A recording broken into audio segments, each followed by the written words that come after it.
মা আমারে বলে যে কিছু নেই, পৃথিবীতে একাই শিশু, একাই চলে যেতে হবে। ও তুই গর্ভে থেকে কথা দিলি, গাইবি হইব না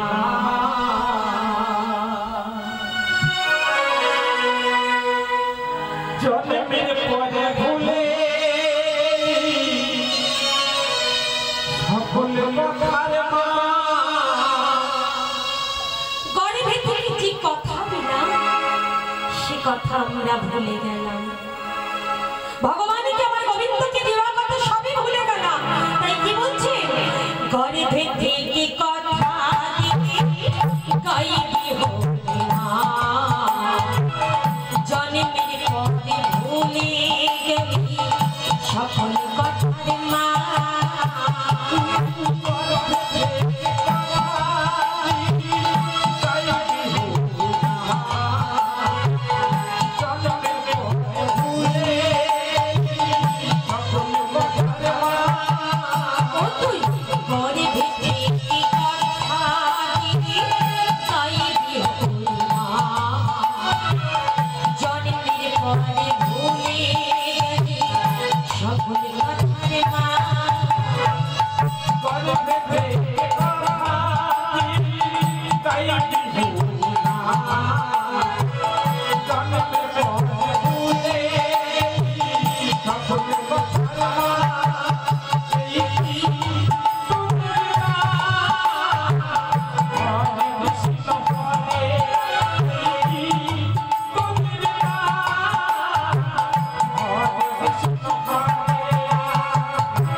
কথা ভুলে গেলাম।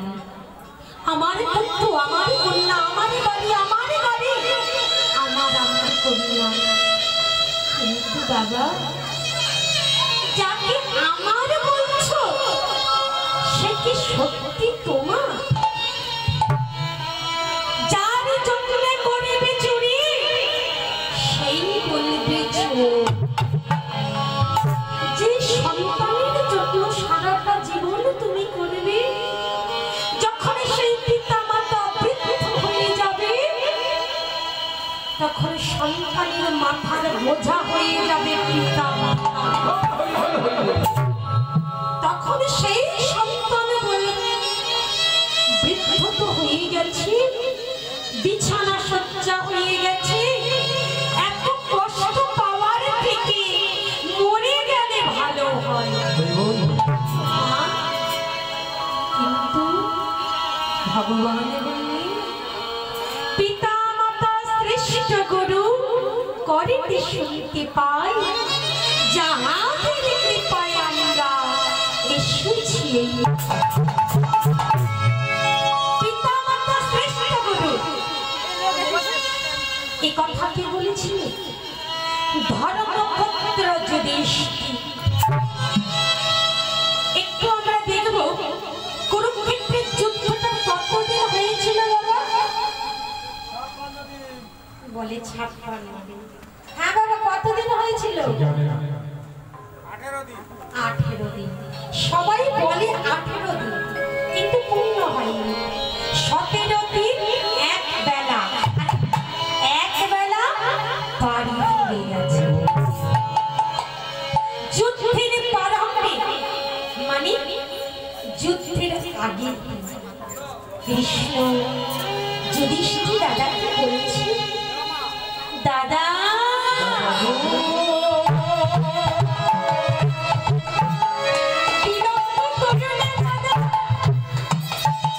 আমাদের যেতে হবে মাঠে।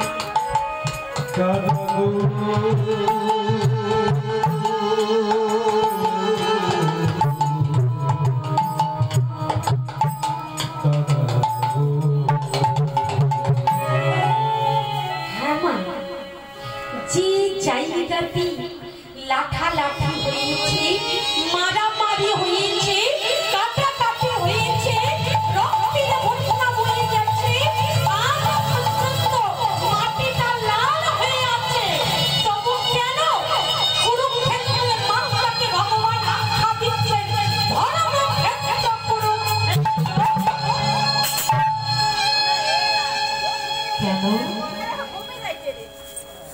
কেন না?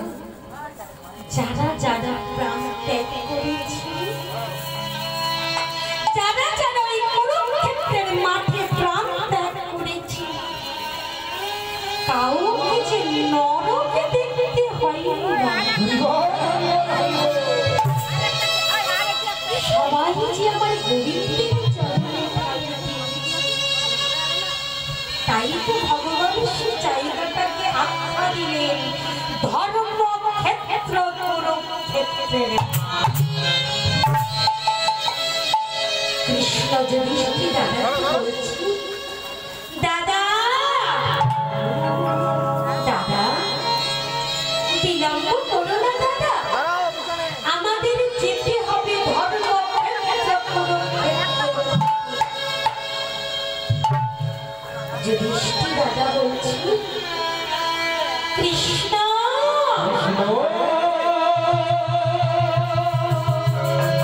আমি যাব তো, কিন্তু আমি আমার বড় মাকে একবার প্রণাম করে চলে আসি।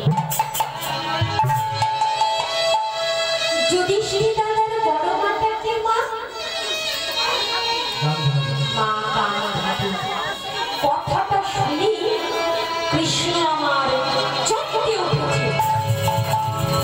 বলো কি দাদা, যে মা কোনদিন তোমার ভালো চায়, যে মা সারাটা জীবনে পঞ্চ পাণ্ডবের অমঙ্গল চেয়েছে, আজ তুমি সেই মাকে প্রণাম করতে যাবে?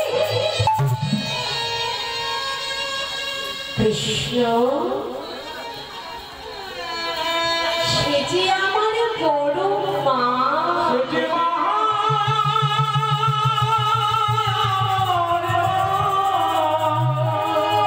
সে যে আমার মায়ের থেকেও বড়।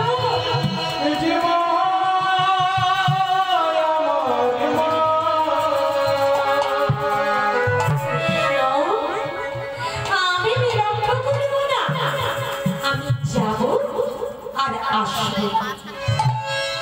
বেশ, তবে দাদা, তবে বিলম্ব করে না, তাড়াতাড়ি কিন্তু আসবে।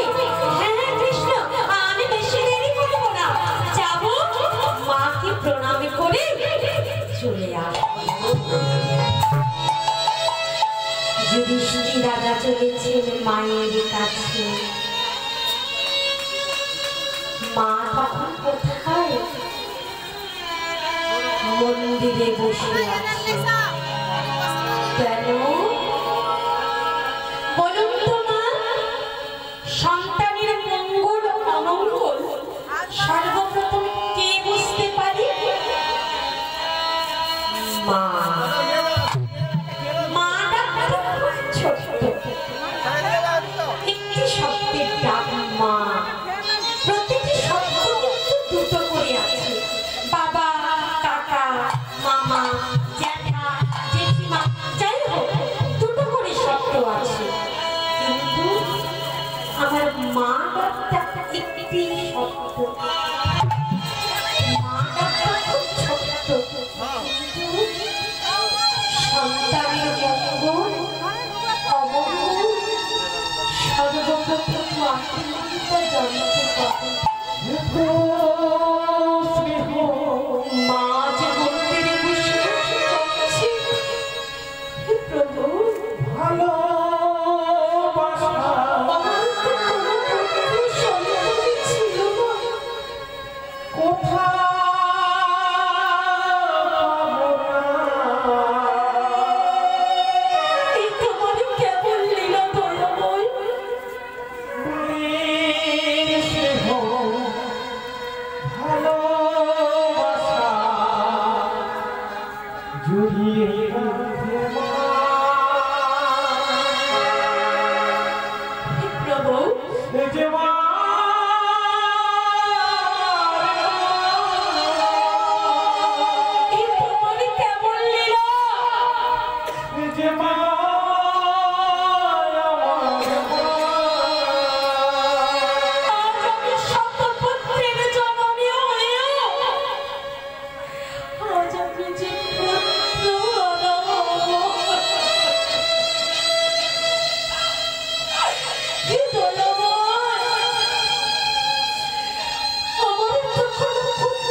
কে কে আমাকে মা বলে ডাকছে?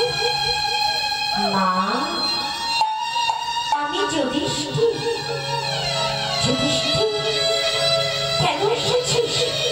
কিসের জন্য এসেছিস? এত রাতের বেলায় পালিয়ে যা বাবা, পালিয়ে যা। এখনই যদি দুর্যোধন তোকে দেখে নেয়, তোকে যে প্রাণে বাঁচিয়ে রাখবে না। পালিয়ে যা।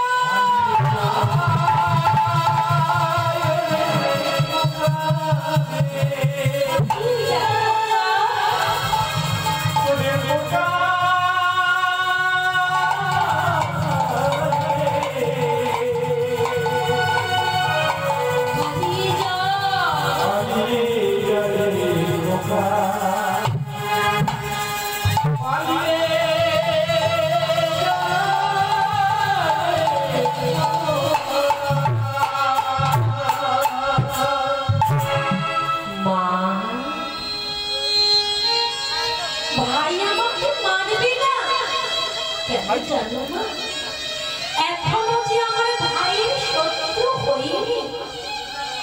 যখন আমরা পঞ্চ পাণ্ডবে যাব কুরুক্ষেত্রের মাঠে, আর আমার একসাথে ভাইও যখন যাবে কুরুক্ষেত্রের মাঠে, তখন আমরা শত্রু হয়ে যাব।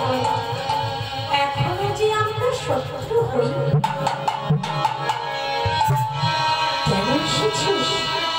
কিসের জন্য এসেছিস তো রাতের বেলায়? মা, কোনদিন তো তোমার কাছে কিছু চাইনি না। আজ আমি একটা জিনিস চাইতে এসেছি, তুমি দেবে মা? আমি কি দিতে পারি? আমার কাছে দেওয়ার মতো কিছু নেই।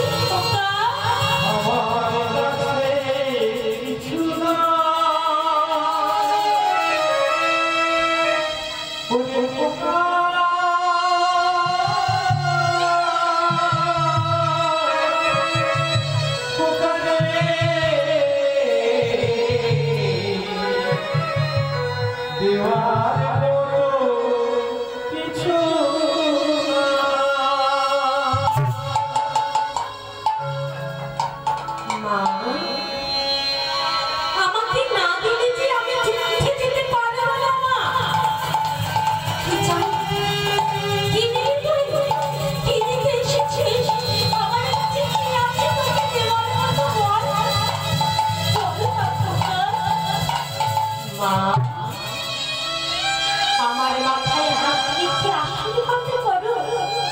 আরে বলো, যুদ্ধের প্রথম দিনে যেন আমার মৃত্যু হয় মা। প্রথম দিনে যেন আমার মৃত্যু হয় মা। প্রথম দিনে যেন আমার মৃত্যু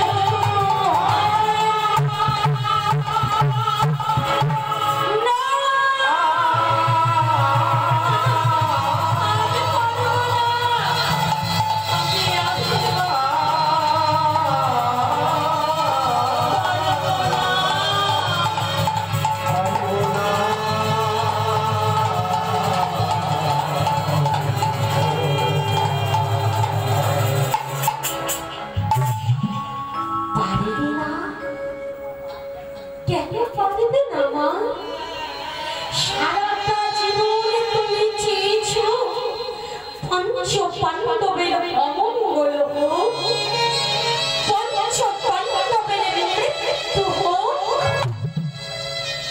আজ যখন চাইতে এসেছি, তুমি দিতে পারবে না মা? ওরে খোকা, সেদিন বুঝবি পিতা মাতা কতটা জ্বালা,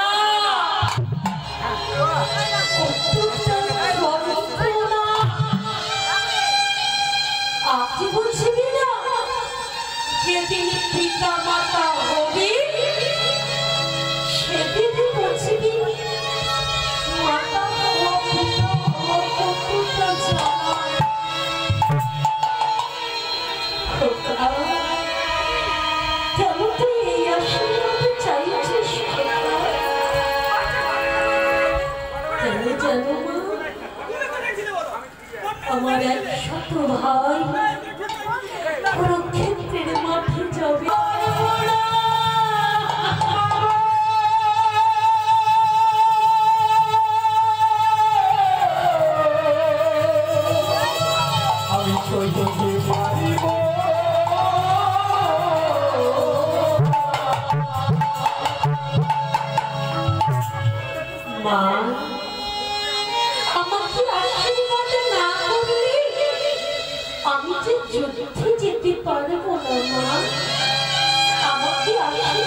আরে খোকা, আজ থেকে আমি আশীর্বাদ করবো আয় ধর্মের হবি যাবে অধর্মের হবি খায় ধর্মের হবি গান অধর্মের হবি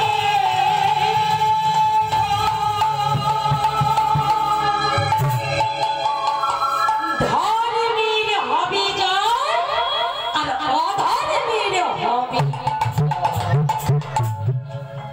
মা যুধিষ্ঠিরকে আশীর্বাদ করল